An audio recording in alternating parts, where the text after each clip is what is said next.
tidur malam hari, semua orang yang pernah salah sama kita, semua orang yang menghina kita, semua orang yang memfitnah kita, semua orang yang berkata-kata jelek terhadap kita, yang kita tahu maupun yang kita tidak tahu, maafkan semuanya. Diawali tidur kita dengan baca ayat kursi. Satu ayat, tapi jaminan masuk surga. Apalagi kalau bisa menambahkan surat Al-Mulk Tabarak 30 ayat, jaminan selamat dari siksa kubur.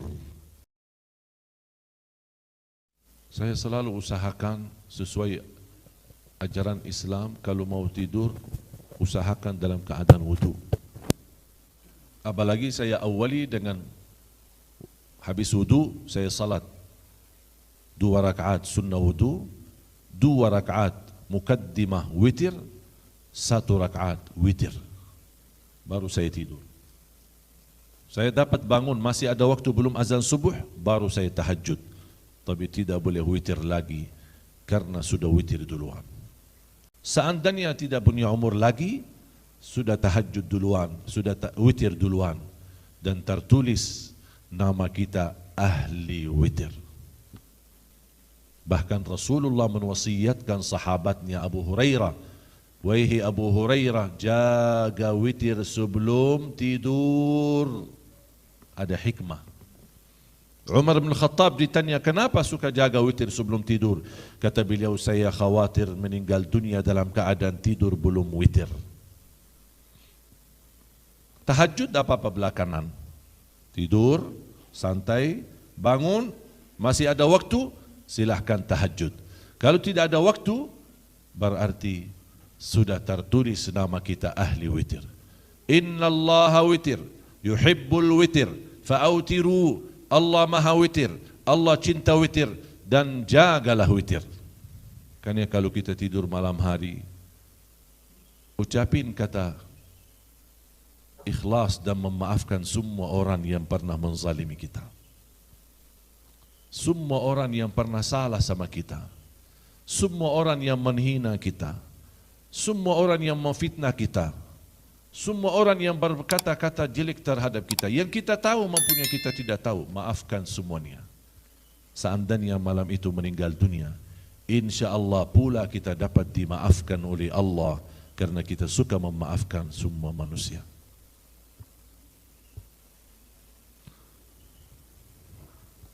Apalagi kalau diawali tidur kita dengan baca ayat kursi. Subhanallah,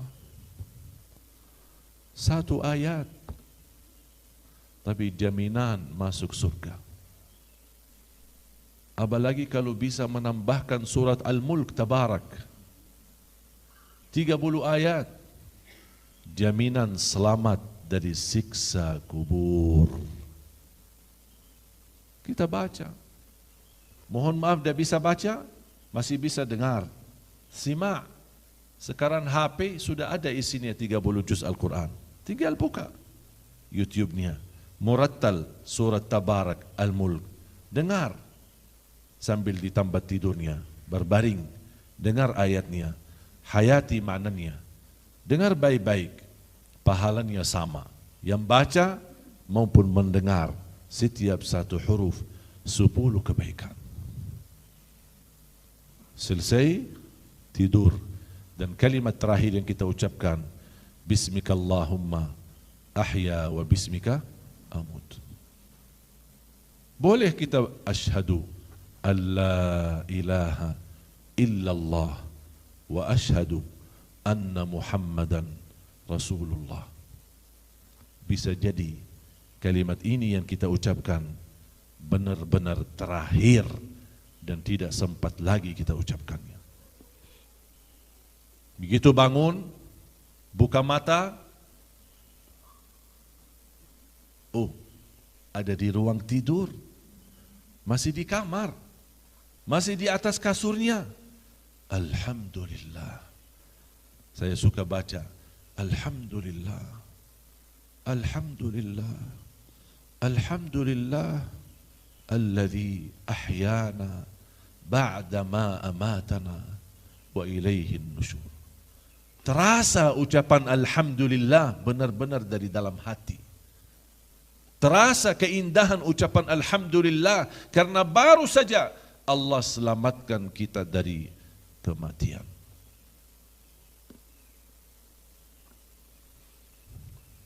Jamaah sekalian, mohon doa restu. Itu cara yang kita selalu tanamkan dan ajarkan kepada semua santri-santri kita.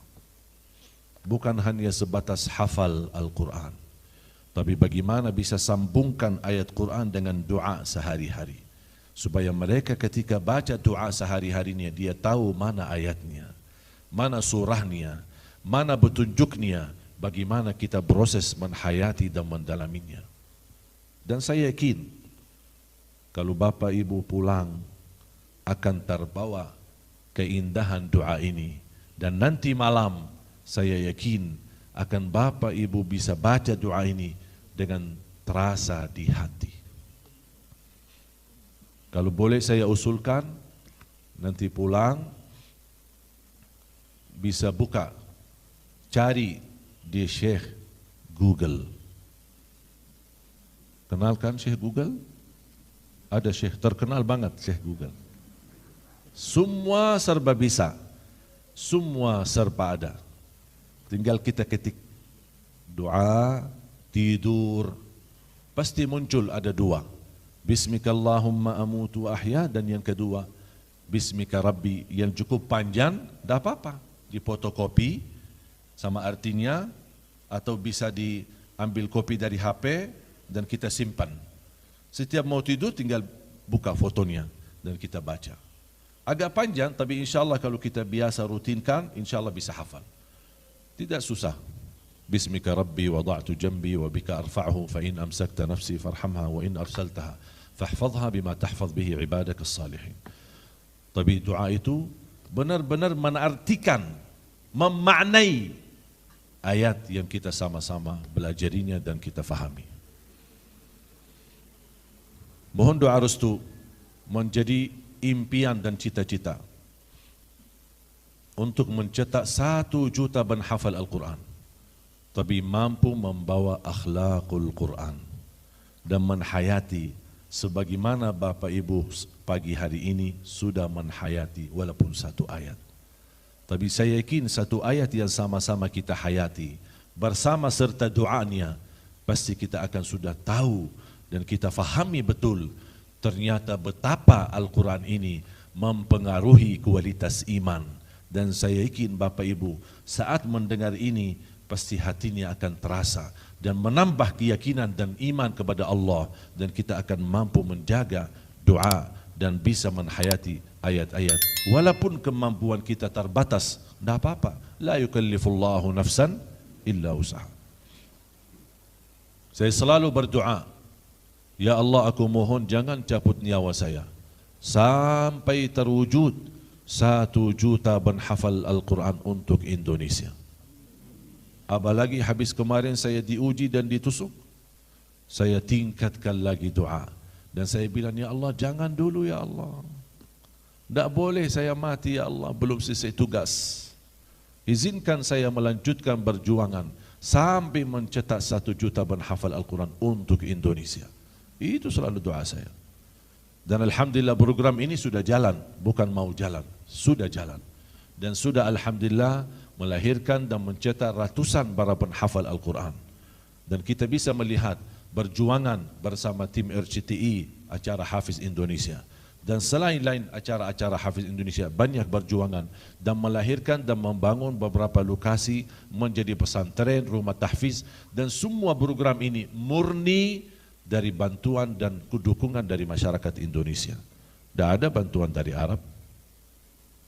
Dan saya bukan keturunan Raja Salman.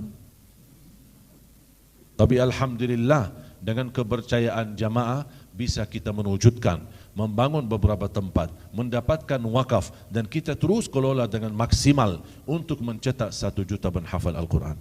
Dan insya Allah tujuan kita membangun 100 markas yang sudah ada di Bandung, di Jatiluhur, di Cicalengka, di Lombok, di Bali, di Surabaya, dan juga ada beberapa daerah di Jawa Timur, di Jawa Barat, dan insya Allah di kota Malang dan di Kabupaten Malang, dan kita akan terus memperjuangkan. Insya Allah besok saya ke Surabaya dan akan lanjut insya Allah ke Ternate dan juga ke Tidore dan seterusnya di Palu, dan insya Allah terus kita memperjuangkan, karena saya percaya dan saya lihat ahlul batil yang membawa kebatilan, musuh Islam, musuh Al-Quran, bekerja keras, menghabiskan waktu, menghabiskan tenaga, menghabiskan fisiknya, bahkan menghabiskan hartanya untuk menghancurkan Islam dan umat Islam. Kita pula tidak boleh kalah sama mereka. Kita harus menghabiskan tenaga, menghabiskan waktu, menghabiskan harta untuk kita bangkitkan Al-Quran, dan kita jadikan Indonesia negara para penghafal Al-Quran. Makanya saya tidak pernah mengenal lelah dan capek. Habis ditusuk, saya langsung perintahkan panitia, antarkan saya ke masjid untuk saya lanjut. Baru ini habis luka, masih dijahit, masih basah. Mereka khawatir mau antar saya ke hotel. Saya bilang lebih baik saya mati di masjid daripada mati di hotel. Saya lanjut habis maghrib. Kejadiannya sore hari, habis maghrib saya isi acara, habis isya saya isi tabligh akbar, dan besoknya pagi saya masih lanjut, dan kembali ke Jakarta terus beraktivitas kembali, dan tidak ada istirahatnya, karena saya percaya dan yakin dunia bukan tempat istirahat. Laqad khalaqnal insana fi kabad, kami ciptakan manusia dalam kesusahan, dalam kecapian, dalam kelelahan, dan tidak ada istirahatnya. Kapan istirahat kita? Kalau sudah di dalam surga. Kalau sudah di surga, istirahat selama-lamanya, tidak ada tugas lagi. Selama masih di dunia, mohon Bapak Ibu jangan kalah sama orang munafik. Jangan kalah sama musuh-musuh kita.